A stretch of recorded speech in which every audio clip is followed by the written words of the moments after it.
जय संविधान जय भारत। मी संजय बहुजन प्रवाह news channel संपादक पुणे। दिनांक 17/8/2024 रोजी कोलकाता येथील महिला डॉक्टरची हत्या व बलात्कार प्रकरणाचा दौंड येथे निषेध करण्यात आला आहे। दौंड येथील सर्व डॉक्टरांनी निषेध नोंद करीत दौंड तहसीलदार, प्रांत अधिकारी, पोलीस स्टेशनला निवेदन दिले आहेत। गुन्हेगाराला त्वरित अटक करावी व कडक कारवाई करण्यात यावी इत्यादी मागण्यांचे निवेदन दिले आहे। दौंड शहरातील सर्व डॉक्टर मेडिकल असोसिएशनने एक दिवसीय दवाखाना बंद ठेवण्याचे आवाहन करण्यात आले आहे। दौंड शहरातून डॉक्टरांनी निषेध फेरीही काढली होती।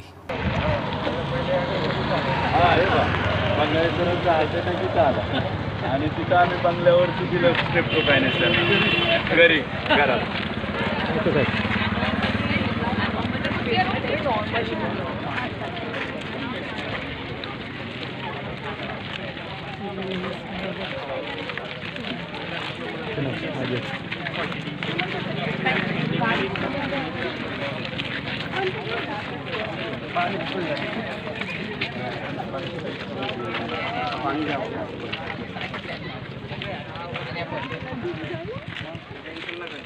डॉक्टर साहेब चालेल, नमस्ते। आवर जाऊ ना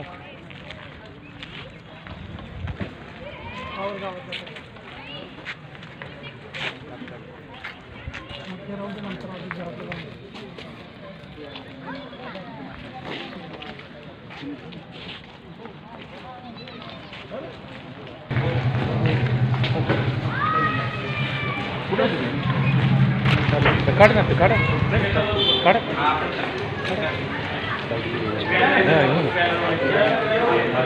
नमस्ते।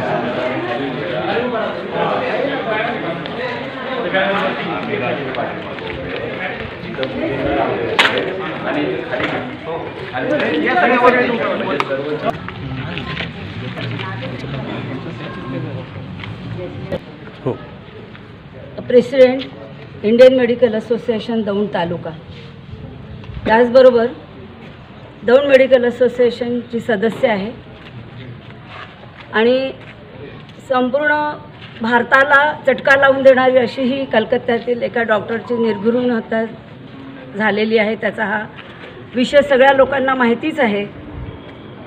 ही घटना 9 तारखेला झाली आणि तसाच आपण जो निषेध व्यक्त करतो आहे तर तो आज 17 ऑगस्टला कसं उशीर झालेला आहे असं मला तरी वाटतं की हे लगेचच खूप एजिटेशन व्हायला पाहिजे होतं।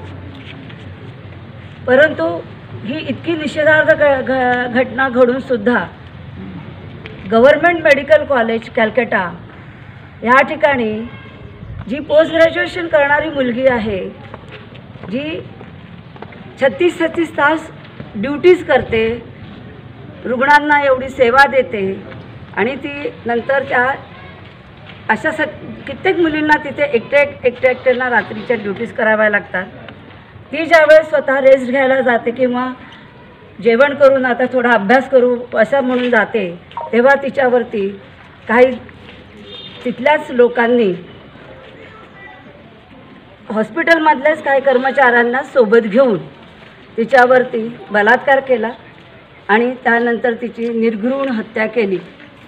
बरं, एवढ्यावरच ते थांबले नाहीत, तर ज्यावेळेस रेसिडेंट लोकांनी ह्याचं प्रोटेस्ट म्हणून शांतता रॅली आणि मूक मोर्चा ते काढणार होते, त्या सगळ्या जमावाला त्यांनी धुडकावून लावलं, मारहाण केली आणि जे काय एव्हिडन्सेस होते, सेमिनार रूम हा मोठा एव्हिडन्स होता, तर त्या सेमिनार रूममध्ये तोडफोड केली, कॉलेजमध्ये तोडफोड केली आणि हे सगळे एव्हिडन्सेस आहेत तर ते पूर्णपणे नष्ट करण्याचा प्रयत्न केला आणि हिची जी डेथ होती ही सुइसायडल डेथ म्हणून डिक्लेअर केलं गेलं।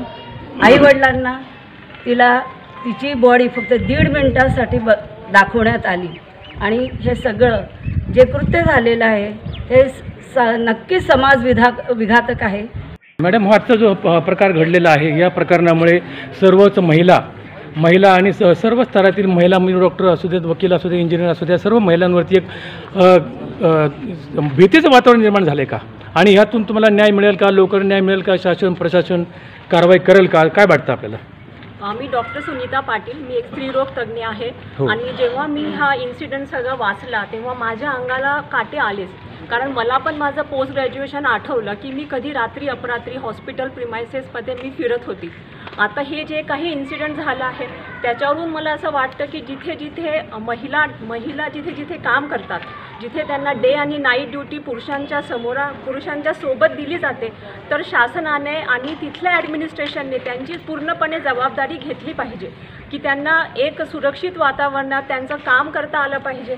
जे काम त्यांना दिलेलं आहे ते सुरक्षितपणे ते ॲटमॉस्फिअर तिथे राहिलं पाहिजे. आणि ही जी भीती आता एक माझ्या मनामध्ये किंवा बाकीच्या एक आईच्या मनात निर्माण झालेली आहे की मी माझ्या मुलींना अशा ठिकाणी पाठवू का. एक गव्हर्नमेंट मेडिकल कॉलेज म्हणजे एक मुलगी हॉस्पिटलमध्ये गेली तर आईवडिलांना वाटतं की आता ती एक सेफ ठिकाणी पोचली आहे, पण तिथे ती खरोखर सेफ आहे का. तिची ही सेफ्टी, तिच्या वर्क प्लेसवरची सेफ्टी हे तिचं ॲडमिनिस्ट्रेशनची रोल आहे. आणि त्यांनी शासनाने एक ॲडमिनिस्ट्रेशनवरती तो एक ताबा ठेवला पाहिजे. एक rule and regulations strictly implement केले पाहिजे की ऑन ड्युटी फिमेल्स जिथे काही आहेत त्यांची स्पेशल प्रोटेक्शन तिथे झाली पाहिजे. मॅडम, आजच्या प्रकरणामधून आपण पोलिसांकडून किंवा पोलीस प्रशासनाकडून काय अपेक्षा करणार आहात किंवा ह्यातून काय बदल झाला पाहिजे किंवा काय संरक्षण दिलं पाहिजे महिलांसाठी. सर्व महिला, डॉक्टर असू द्यात, सर्व स्तरातील महिला या सुरक्षित नाही आहे, हा पुन्हा एकदा हा विषय ऐरणीवर आलेला आहे. तर आपण कसे पाहता, आपण काय मागणी करू शकतो. मी डॉक्टर संध्या कवटे, भूलतज्ञ आहे. दौंड मेडिकल असोसिएशनची गव्हर्नर आहे आणि गेले 35 वर्ष दौंडमध्ये काम करत आहे. सर, माझी पोलिसांकडनं एक कळकळीची विनंती आहे की जेव्हा महिला कुठल्याही स्तरातल्या असो त्यांना संपूर्ण संरक्षण. आज ह्याच गोष्टीचा मी आधार घेऊन तुम्हाला सांगते की CC कॅमेरासुद्धा त्या कॉलेजमध्ये नव्हते. आज जर CC कॅमेरे असते तर दूध का दूध, पाणी का पाणी तुम्ही काही करू शकत नाही. तेव्हा पोलिसांना माझं एक, प्रशासनाला माझं एक आव्हान आहे की जिथे आता ही पब्लिक संस्था आहे, गव्हर्नमेंट मेडिकल कॉलेज, हॉस्पिटल्स आहेत, महिलांच्या वर्किंग प्लेसेस आहेत, कारखाने आहेत, चॉकलेट फॅक्टरीज आहेत, जिथे CC कॅमेरा, जिथे संरक्षण आणि तिथे महिलांना. आता एक सांगा, ह्या महिलेने स्वतःच्या प्रोटेक्शन करता किती कराटे बिराटे काही करते, ती 4, 7, 10 पुरुषांना भारी पडू शकत नाही. ह्याचं ताबडतोब अत्यंत गरजेचं असं जे आहे की त्यात वेळ न दवडता, तो परमेश्वर आहे, तो पॉलिटिशियनचा मुलगा आहे का तो पोलीसचा मुलगा, याचा विचार न करता सर्व तळागाळात जाऊन तातडीनं 1 आठवड्याच्या आत हे सर्व समाजापर्यंत आलंच पाहिजे. आणि आज आम्ही दिवसभर फक्त इमर्जन्सी सर्व्हिस देणार आहोत. आम्ही काळ्या फिती लावून काम करणार आहोत. आणि हे जर आम्हाला न्याय मिळाला नाही तर डॉक्टर असूनसुद्धा बेमुदत संपावर न्याय मिळस्तोवर आम्ही जाणार आहोत. हे मी तुम्हाला निश्चितपणे सांगते आहे, सर्वांच्या वतीनं सांगते, सर्व महाराष्ट्र, सर्व भारत, सर्व जगाच्या वतीनं सांगते.